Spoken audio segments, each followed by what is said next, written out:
Quand une compagnie, il y a beaucoup Donc, de compagnies. désolé pour la coupure, on va reprendre, on va essayer de faire un montage vidéo pour reprendre la séance. Les compagnies d'auto, là.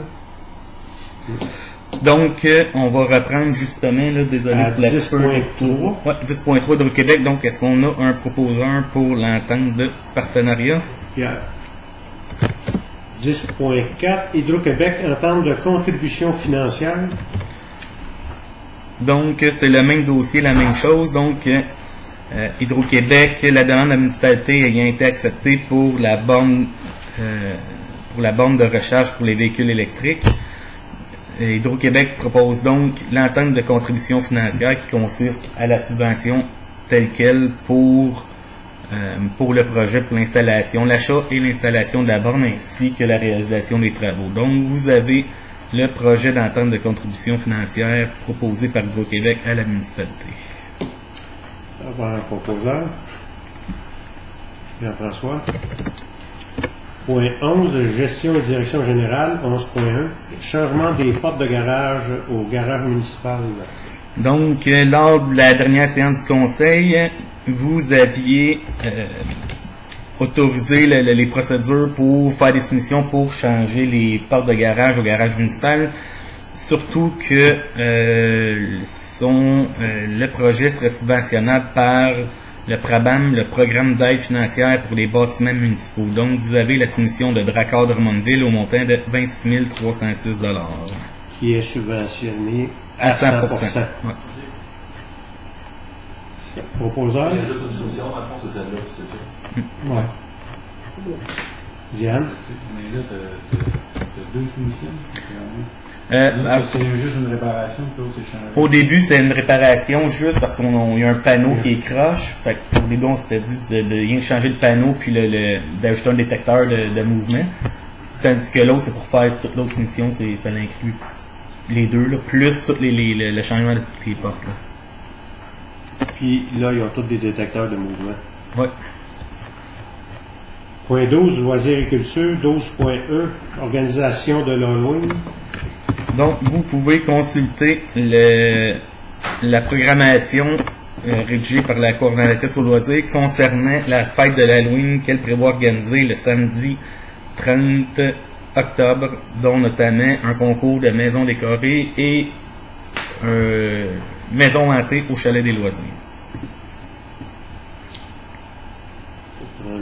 Non, à moins que vous vouliez. Ouais.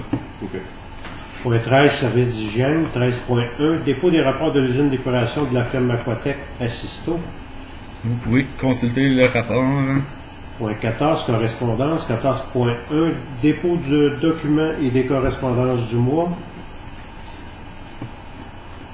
Vous avez principalement une correspondance qui est, vous en avez vu quelques-unes je crois, mais principalement le rapport d'activité 2020-21 de FQM. Et vous avez, il y avait quoi d'autre aussi là? Il y avait également, je vais voir vite fait, il y avait une séance d'information par le ministère des Affaires municipales à l'intention des candidats aux élections municipales, donc avis aux intéressés. C'était pas mal tout pour les correspondances. Point 15, régie intermunicipale d'Alton et des Mascoutins. 15.1, dépôt des rapports et procès-verbaux. Vous pouvez consulter le procès-verbal de la dernière séance. 15.2, approbation du budget 2022 de la régie. Vous avez reçu le budget de la régie. Donc, on va essayer de résumer sommairement. Puis la 15.2, c'est ça que tu disais, Eric, tantôt? À 15.2, c'est le budget de la régie. C'est pas le nom, c'est ça, ça n'inclut pas la subvention. Donc, vous avez le budget total complet de la régie ainsi que son plan d'action, puis le document explicatif du budget. Mais ça se résume principalement à la première page, où est-ce qu'on parle d'une augmentation de 2021 qui était à 218 000 $ total pour de la régie, à 2022, 225 000 prévus, incluant tous les codes-parts, poubelles, bacs verts, écossantes, bout des installations septiques, etc. c'est principalement l'augmentation principalement attribuable au nombre, entre autres, là, d'unités de logement plus le territoire de la municipalité, entre autres. Là. En partie. Proposeur. Éric.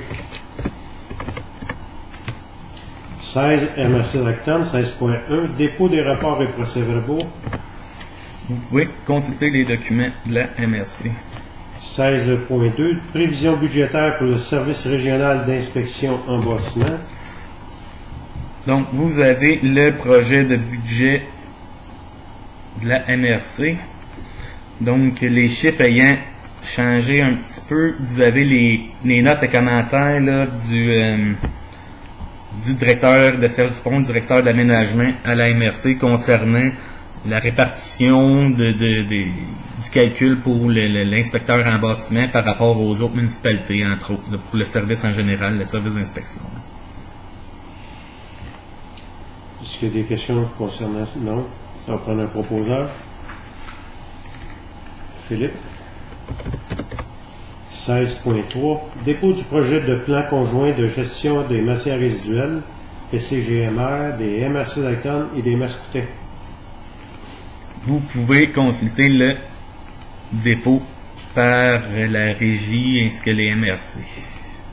17, sécurité publique. 17.1, dépôt du rapport d'incendie réalisé par la ville d'Acton. Vous avez les compilations des coûts d'opération du service incendie.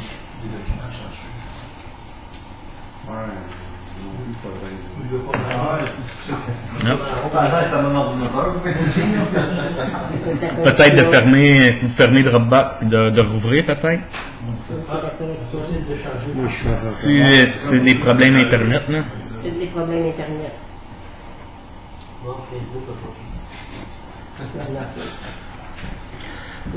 Moi, je regarde les... Ouais.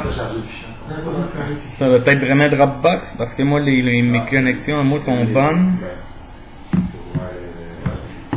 Peut-être de vous réessayer. C'est correct, finalement, ça fonctionne? Moi, c'est correct. Ça, c'est correct? Ouais, On n'a pas une bonne tablette. Non, ça marche. Ah ouais? ouais. Point 18, rapport suivi des dossiers. Est-ce qu'il y en a qui ont des suivis?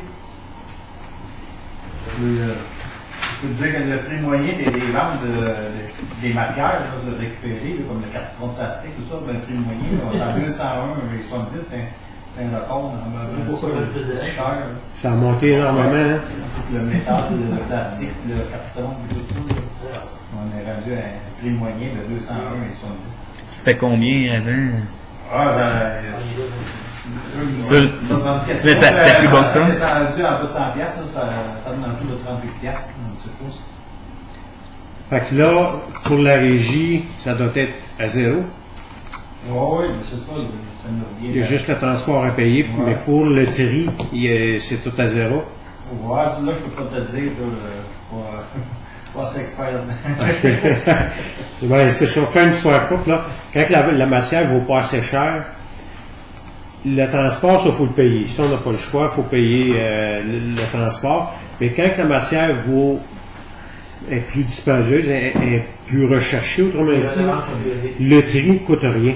Ouais, Le tri, ça, c'est Récupération Centre du Québec à Drummondville qui trie la matière. Puis quand eux, ils sont capables de vendre la matière à un prix raisonnable, à ce moment-là, eux font de l'argent.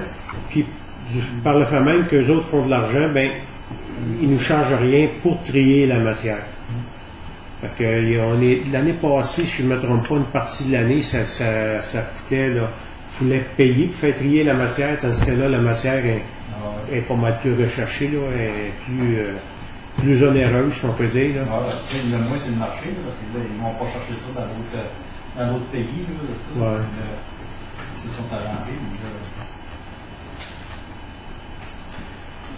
Éric, c'est tout pour toi? Ouais. Y en a-tu d'autres qui ont quelque chose? Suivi, rapport, Diane? On a eu l'activité là, pour la semaine de la municipalité. C'était très bien. Avec les hot dogs gratuits. C'était une belle journée. Ouais. C'est tout pour toi, Diane? Oui. Moi, j'ai été à Québec. concernant le congrès des élus. Puis, encore cette année, c'est sûr que cette année c'était vraiment spécial parce qu'au lieu d'être 2500 personnes, on était 250 fois 3. Il y avait comme 3 cellules. C'était comme moi je faisais partie de la cellule A. La cellule A, on restait toujours dans un coin du palais du centre des congrès. Puis il y avait 3 cellules, comme que je disais, à 250 personnes. Moi, c'est sûr que à tous les ans, moi, je trouve que c'est vraiment bien, là. Puis, il y a un point majeur, que j'ai été dans un atelier. Puis ça, ça a fait ma journée parce que j'étais vraiment content de savoir ça, là. En 2016, la municipalité de Saint-Marjorie, pour ne pas les nommer, il n'y avait plus de zone blanche de la municipalité. Fait que ce qu'ils ont fait, ils ont fait des demandes, puis ils se faisaient dire non. Ils se sont fait dire non 2 fois. Puis en 2019, ils sont retournés devant les commissaires. Puis en 2019, ils ont été capables d'avoir du zoné blanc. Autrement dit, faire changer 8 hectares de zone verte en zone blanche. Pourquoi ça a marché? Parce que justement, ils ont maximisé l'espace. Chose que nous, on a faite. Au lieu d'avoir des terrains de 16 000 pieds carrés, on a des terrains de 10 000 pieds carrés. Ils ont maximisé aussi en faisant de recensement des terrains bâtissables qui n'étaient pas bâtis. Chose que nous, on a faite, ça fait à peu près 6 ans. Si je ne me trompe pas, Marc, à peu près. Ils ont envoyé des lettres aux gens qui avaient un terrain séparable pour essayer de faire séparer certains terrains, que justement qu'on soit capable de faire de la construction sur les terrains vacants. Fait que tout ça mis ensemble, ben, ils ont eu 8 hectares de zoné blanc pour construire un nouveau développement. Là. Ça, c'était en 2019. Si je ne me trompe pas, en 2020, ils ont commencé, ils sont allés de l'avant avec le développement. Fait que juste ça, là, moi, personnellement, là, j'étais bien content de savoir ça. Mais je suis allé, en tout et partout, là, je suis allé je suis allé financement projets municipaux, je suis allé projets privés en zone agricole, les élus et les réseaux sociaux, gestion des matières résiduelles. Gestion des matières résiduelles, il va y avoir énormément de changements qui s'en viennent dans les 3-4 prochaines années. Ça, c'est autant les matières, le recyclage, les canettes, toutes les bouteilles vides, les bouteilles de lait, les récipients, là, ça, il y a un très très gros changement qui s'en vient là-dessus. Aussi, rémunération des élus. C'était là, celle-là. C'est pas parce que ça m'intéressait tellement, c'est parce que les autres ateliers, c'était des choses qui ne s'appliquaient pas vraiment à Saint-Théodore, entre autres dans la zone inondable. On sait qu'à Saint-Théo, on n'a pas de zone inondable, fait que ça ne me donnait pas grand-chose d'aller voir ça, là, je sais qu'on n'en a pas. Puis la conférence de samedi matin, c'était l'auteur Kim Kyu, la petite dame, la petite cambodgienne, là. Très intéressant. Ouais, c'est franchement là. Si jamais il y en a qui ça les intéresse de voir la documentation un peu là, concernant tous les ateliers qu'il y avait là-bas, j'ai ça ici, je n'ai pas. C'est là pour vous autres. C'est tout qui est pour le rapport suivi des dossiers. On est rendu au point 19, règlement. Aucun règlement. Aucun règlement. Point 20, varia. Aucun varia. 21, deuxième période de questions. Donc, aucune. Aucune. Une question. Vas-y, Diane. La route Provencher, il va savoir